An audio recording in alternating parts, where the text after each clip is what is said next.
Ladies and gentlemen, Sidestrafe back with some more World of Tanks. And today we're going to be taking a look at some replay file footage. Some games that I had during this week, and I thought they were interesting, so I wanted to share. This first match, of course, featuring the Jagdtiger 88, German Tier 8 premium tank destroyer. Highest credit earning potential in the game. However, is it going to be enough to get me through a match in this map, which still seems a little prone to draws? It's one of those maps that they had removed and then they brought back. They added some objects and buildings to the east, west, and midpoints to allow people some more cover, room for advancing, if you will.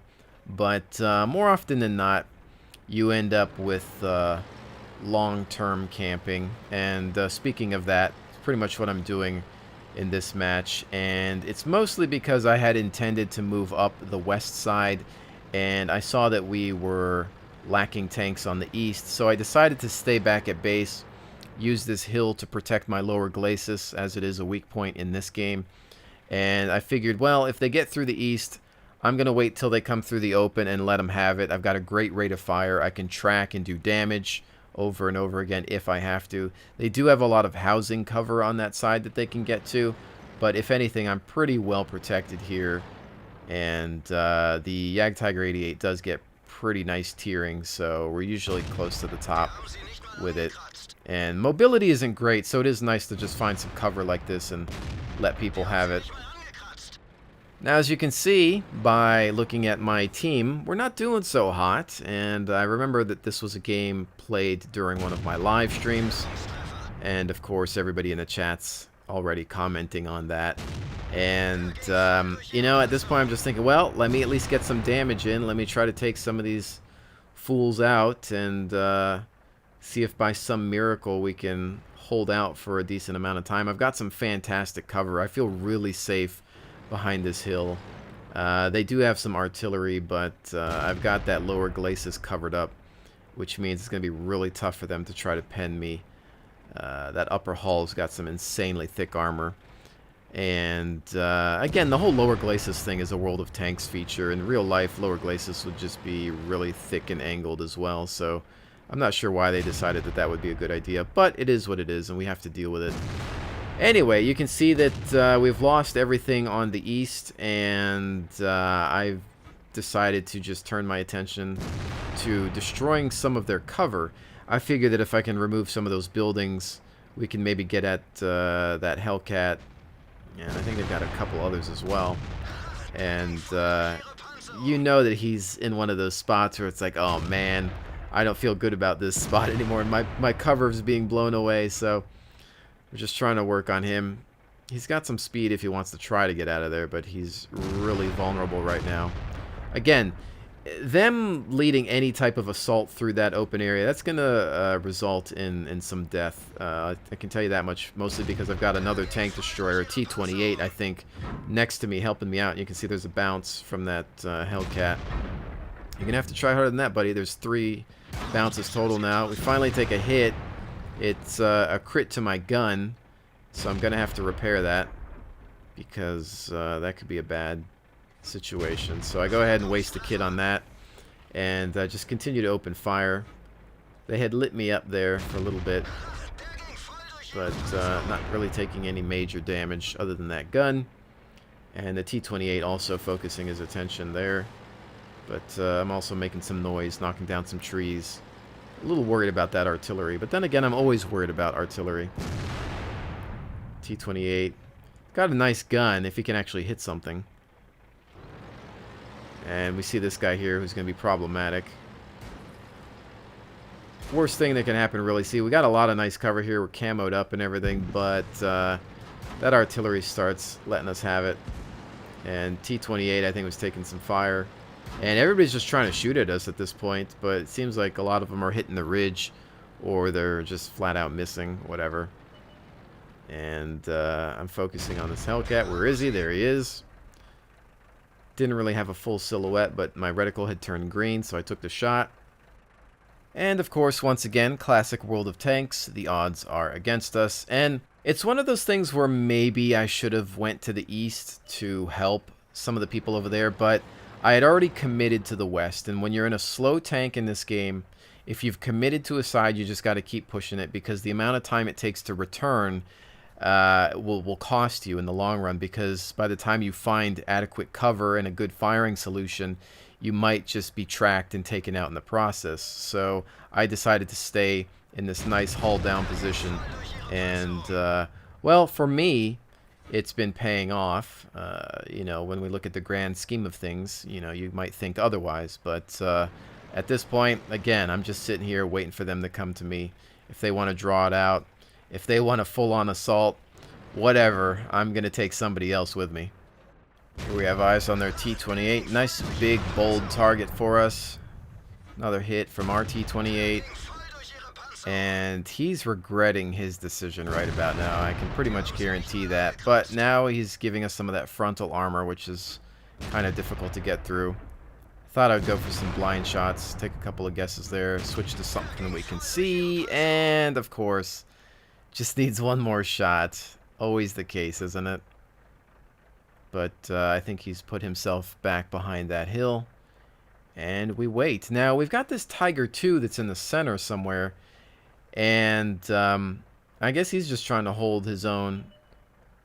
He's got a target now up front over there, and I'd love to be able to assist, but we've just been having a lot of trouble trying to get at some of these guys at the center. There's a couple of buildings there that are hard to get past. Originally, I think when this map first came out, there wasn't much on that center point. I think it was mostly trees. Maybe a wreck of some sort was there as well for a little bit of cover, but I don't think the buildings used to be at the center point. They had added that to provide cover for assaulters. At this point, just waiting for that T-34 to pop. We had last seen him somewhere near the Tiger. There he is. He's one of their big guns. If we can take him out of the game, that'll help a little bit. And first shot reactionary, second hits. But that lights us up. We take our first bit of damage there. And a blind shot goes out. And their T-28 is down. So another big gun on their team removed. But I'm backing up at this point because I'm thinking artillery's going to drop, and there it is. And, okay, that's one. He's on his reload, but they have a general idea of where we're at this point. And that Artie can let us have it all day long if he wants.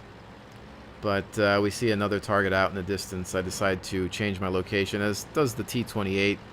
And we want to see if we can have some sort of solution on him. Now, I will tell you right now that I probably should have paid a little bit more attention to where the artillery fire was coming from. But for now, we're just trying to worry about some of these regular targets. That's some massive damage right there. Wow, we got smacked hard. I thought at this point, well, my game's over. I tried. But I figure, you know what, I'm just going to go back to my lucky spots. It's amazing that I managed to take so many hits in the beginning, and now here we're at double 1-2 punch. We take out that Hellcat.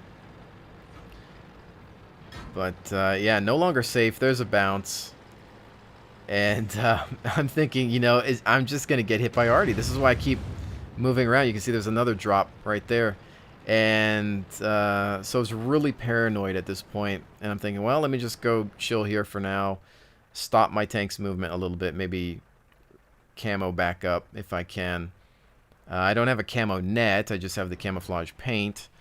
It's a big tank destroyer, so it's not going to camouflage easily, but we do have a lot of tree cover and the hills and whatnot. T-28's not doing so well, but obviously if a leaf drops on my tank, I'll explode. But right now we're just waiting. We're waiting it out, you know. It's 3v3, and 2 of them are tank destroyers, so I'm feeling like, well, we're camping, they're camping. You know, is somebody going to mess up? And here's one of them, who's an easy one-shot if we can find him somewhere.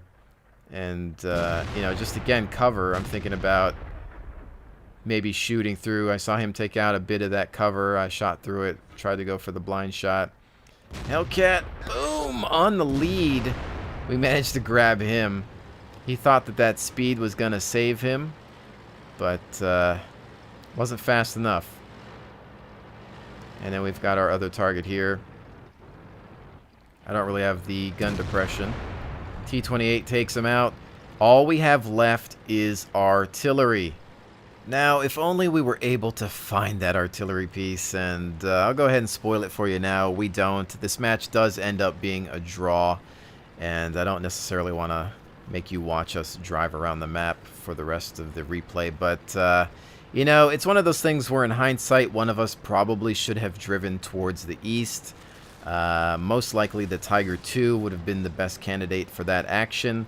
But I think he gets stuck on the island. He has to go all the way around and come back onto the road to try to get to their base. He was the closest to being able to move east. But, you know, what can you do? It's just one of those things that you don't think about. And I had no health. I'm slow. T-28's slow. Even the Tiger II is really slow. I'm not going to try to place too much blame on any of us just because, well, we stayed alive. Our team folded early. We had to get into defensive positions and just hold the line. We did that, and, you know, that's really all you can ask for. I still made about 70,000 credits off of this, and it's a draw, so you can imagine how much I would have made if I had actually won. And, again, most of that's profit. Even with the repairs and rearming shells, you still make a lot of money on this tank destroyer. So if you're looking for credit earning potential, it's definitely with the Jagdtiger 88. But, you know, again, fantastic game by a few of us here at least. And we'll go ahead and move on to the next replay. All right, now we've got some triple Churchill action for you. I've got Bombadil and my other friend Nikoni with me. And it's fun when you have two of these together. But when you have three Churchills focus firing on the same target, it is sheer bliss. And that's the idea, is you want to have these focus firing. If not, then you're really wasting their full potential. And in this match, I think there's a couple of occasions where we could have done a better job at focus firing, but what you're about to see, things get a little hectic. Bombadil's the Churchill up front, and I remember at this point thinking, hey man, you're a little far up front. I like to keep some spacing, but I just wanted to make sure that he knew that it would take us some time to catch up. I didn't want him to get too far ahead of us. Now, I don't usually take this route. It can be tricky if you're not a good hull down tank, the way the hills are, but I figured it was better than going straight for the village, because in there, once the buildings collapse, you're out of cover. And I find that more often than not, I'm taking fire from left and right. So I figured at least this way, we have the left clear, and we just have to worry about the front and the right. You can see Bombadil already taking fire, just as I had feared. And I was trying to yell for cover, but by then it was too late, and I was the one getting slammed here. You can see they've got a whole bunch of tanks waiting in ambush. I'm tracked. I could have tried to opt for the repair, but they kept tracking me anyway, so it wouldn't have mattered. I'm just sitting here. I'm like, let them have it. Focus fire all that we can. Scare them off if we can. I'm down to 1 hit point, and I'm just trying to keep them at bay. And I believe we see this big boy come over the hill, and we're all yelling at the same time, switching the premium, and we just start to let him have it. Track gets repaired. I try to move my tank back a little bit to create an angle. Focus firing like beasts at this point. That is the true power of the triple Churchill threat, and we're just trying to keep these guys at bay, keep them suppressed. I don't think that they expected to get that much fire, and not that we expected the ambush, but you know, it was good that we were in these tanks. I don't know that we would have been able to push them back with anything else at this point, but you can see that we're just trying to get rid of the remainder of that ambush force, and I don't want to move. If a piece of sand hits my tank, I'm going to explode, and I'm just saying, okay, I'm staying back here. I'll try to provide some sort of cover. I'm not sure what Bombadil's doing over there. I really don't have an eye on his situation. Nikoni's still on my left, and I just want to play it safe. I want to wait for them to make a mistake and perhaps allow them to come out more into the open so that we can get a good shot. Bombadil gets taken out, unfortunately, there, and this is going to be an interesting shot right underneath the T1 Heavy to eliminate that Panzer. This thing ended up being a sniper rifle. Strangely enough, this thing usually doesn't have really good accuracy, but my gunner, I think, is at 116% crew skill, and he was just on the money today. He was just getting in some really accurate fire, and I was shocked. It was probably some of the most accurate fire I've ever been able to deliver with this tank. And of course, that's always really tricky because with the Churchill, it has such a high rate of fire. You just want to keep pressing your mouse button, but sometimes you have to discipline yourself enough to be able to just wait for the circle to close to get those accurate shots in. There's a couple of times where I just fire in order to suppress the enemy. I know that if I take a shot, I'm out, so I mostly just wanted to keep them at bay. And here I'm just trying to cover Nikoni. Another nice snipe there with this 6-pounder gun. And Nikoni at this point was talking about just moving up. He knows that he has the most hit points, and he felt that he would be the scout on this side. We're not doing so well on the other end of the map, but there are a few units left. And I decide to move forward a little bit because it looks like we've mostly relieved this side of the map of hostile tanks. But as you can see by the mini-map, there is a KV-1 that appears to be causing some problems. Obviously, I don't have a gun depression here, so I back up a little bit. I can no longer cover Nikoni, and I'm going to try to rendezvous with him. My mistake here is, of course, letting my guard down a little bit. I should have probably been paying a little bit more attention to the location of that KV. I was kind of hoping that some of these targets would come over the hill, but then I realized that they were nowhere near it and that he was engaging the artillery. I was yelling at him to watch out for the Martyr as well, but I should have probably spent some more time worrying about that threat. One shot, one kill. If only somebody could give him some payback. There it is. In any case, amazing what you can still do in this game with 1 hit point remaining. If you got a gun, you're good to go. Ladies and gentlemen, thank you so very much for joining me. I will definitely see you on the next one.